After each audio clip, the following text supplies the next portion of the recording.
Hi everybody, welcome to Jenkins Boat Works. I am Chuck Jenkins. Do you like to sand? Oh yeah, then you're gonna love this episode. We continue work on our Pearson Ensign and we are getting down to some of the detail work.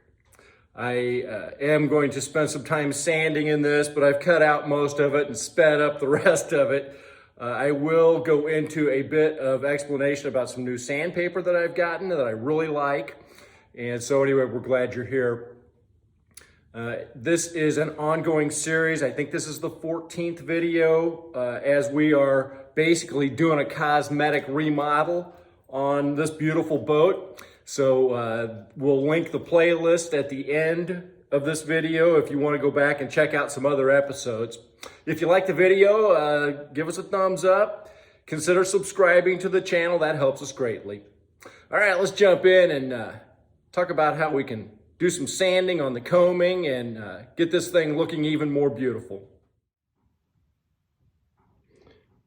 This may be overkill, but I'm making a paper template of the side of the coaming so that I know right where these dudes go. So I kind of punched a hole through there with the screw and I know that it goes in there, and I've kind of remounted like this on here and then drawn a line around it so I know exactly where it goes. And of course we're gonna do it all the way back. It's kind of time consuming, but I should be able to get them exactly back where they go. I've got this matched up right with the top edge of the wood here and right up against the winch. And you see I wrote winch on there so I know which way it goes. I want to talk for a few minutes about our sanding. If you've done any boat building or boat restoration at all, you come to find out that there's a ton of sanding that is involved in getting your wood and materials finished the way you want so that you get the kind of finish that you want. And so sanding is just a huge part of it, and I don't think that anybody really thoroughly enjoys sanding all that much. It's got a lot of problems that we have to deal with on a regular basis. First of all would be dust collection. And so we've got a setup so that we've got a vacuum dust collection system that we use with our sanders. This is a Craftsman sander that I've had for a while and I like it a lot. I thought, you know, I'm gonna spend the money. I do so much sanding that I want super high quality, so I ended up getting this Festool and I like it a lot. Now on the Festool here, I've got a flexible head that actually is separate from the sander, but you can see that it allows to get into areas that aren't always necessarily flat, and so that's a big help. One of the things about the Festool is that the hole pattern on here is different than most of your standard orbital sanders. This is like an 8-hole. This here, I don't know how many holes it's got, but it's got one in the middle, which this does not have. So as a result, in order to get proper dust collection with the Festool, you wind up having to buy their sandpaper. It's expensive, it's good, but I've been buying this is Ace Hardware's brand here. It's an 8-hole. It fits on the Craftsman beautifully and works fine, but it doesn't have the same holes in it that match up at all with the Festool. Even disregarding the center hole, the pattern is not the same. So you can't really use these on the Festool and get any good dust collection. So you wind up buying their sanding pads. The other day I was watching a video from Stumpy Nub's channel. A big shout out to him. He's got a wonderful channel. I've learned an awful lot from him about keeping your tools sharp and how to sand. And the other day I was watching and he recommended this 3M Cubitron. And this is interesting stuff. I just got these in the mail yesterday, and I was able to order these off Amazon. And these are funky.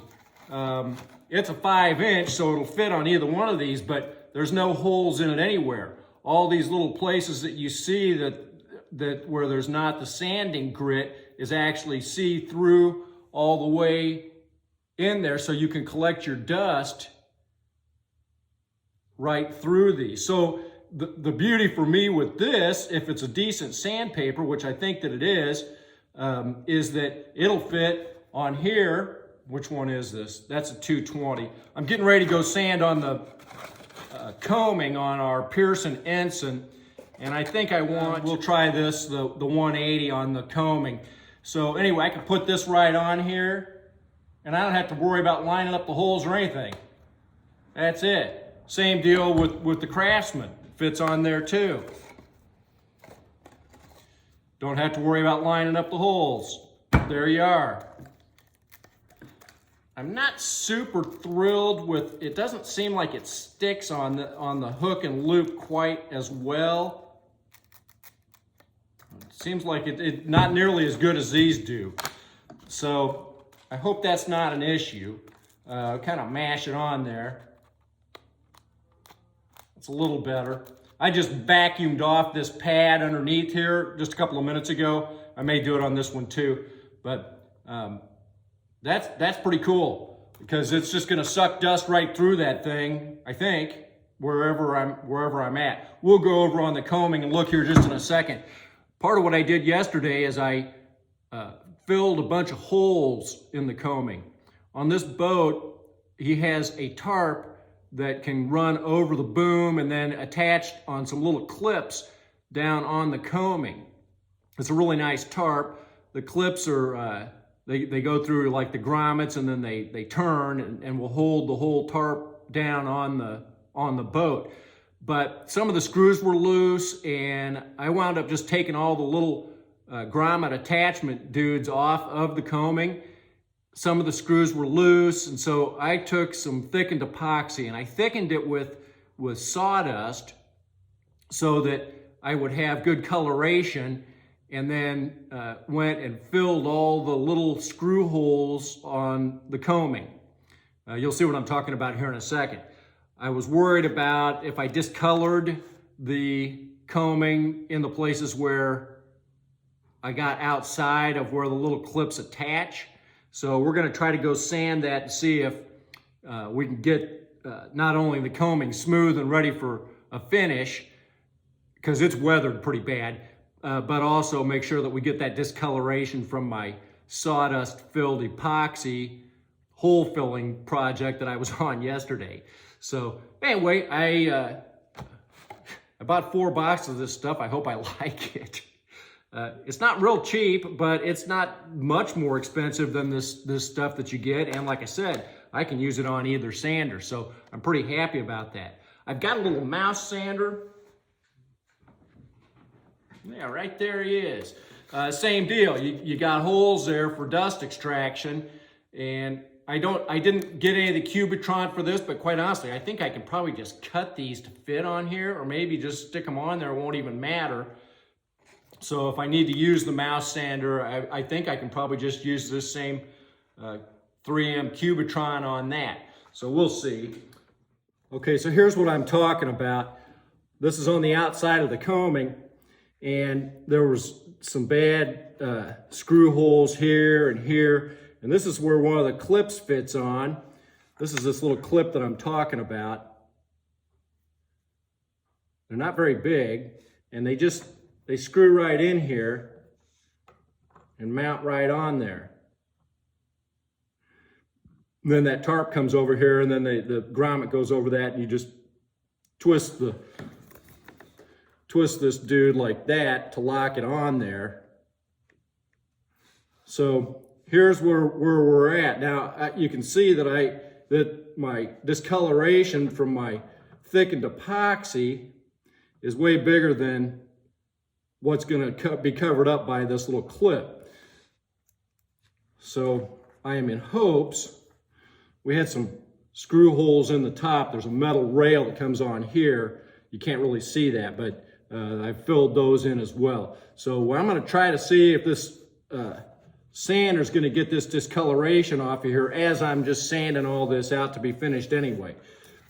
This is my dust extraction. This is hooked up to a dust devil and then a shop vac.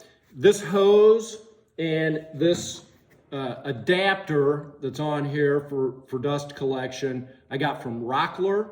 And I got a kit that had, I don't know, 5 or 6 of these different ports. And so they have different sizes depending on what your tool is and how big the exhaust port is. And so I had enough of those that I have one on here and one on the Craftsman as well. And then this hose screws in here. Now it goes counter to what normally screwing on would be. So that would be like normally screwing in, but that's not gonna do it. You gotta go backwards to screw that hose into that port. Now it's gonna get loud here in a second because I'm gonna go turn the vacuum on. But we'll see how this new sandpaper works and see if we can get this discoloration off and start getting this sanded.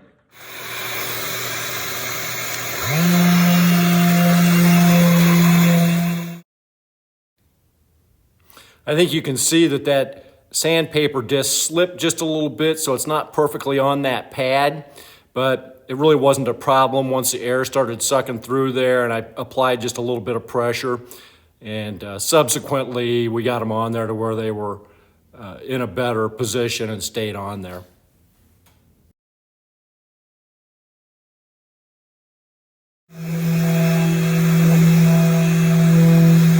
Well, I'm in hopes that you can see what I'm talking about here. This is pretty smooth. I'm really happy. This little section here took about 10 minutes. You can see here where that outline of where that clip goes, right there, and then my screw holes are filled. This one here, somebody else had put some sort of putty or something in there, but that's fine. I know there one goes right there. And then I'm gonna probably have to take the mouse sander and come and get this little edge down here, or even maybe have to do it by hand. But we got rid of the discoloration. We're getting some nice, smooth sanding on here. That's gonna finish beautifully. We got a bunch of sanding done on this coaming.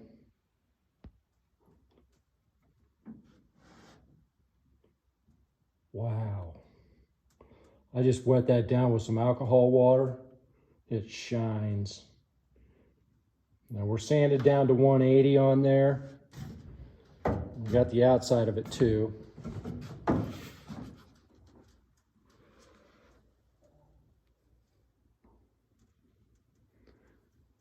It's hard to hold the camera here.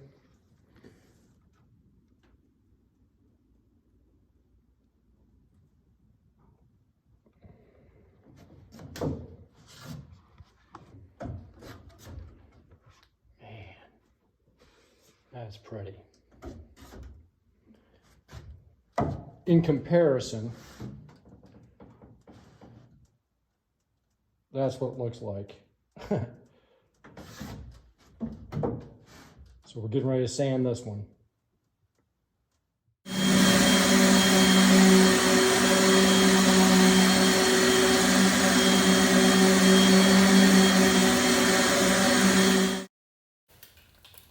You can see here that I switched to the Craftsman sander. It seems to work better with the heavier grit. I've got 80 grit on there. And on this one, I've just actually got it hooked straight into a shop vac. My hose wasn't long enough with my bigger dust collector to get up on this side of the boat. So here's after we've done our final sanding on the coaming. And that's on the starboard side that we were just working on. That one and port side, everything's sanded down now to 220 grit. So we should be ready to get some finish on here. I'm just super pleased with the way it came out. Small note here, we did get all the primer in the cockpit, so we are ready to use our 2-part epiphanes and paint this part as well. But man, even the primers made it look 100% better. So we're going to be doing some more painting this weekend. All right, see you later. If you like the video, remember to like and subscribe. We'll see you next time.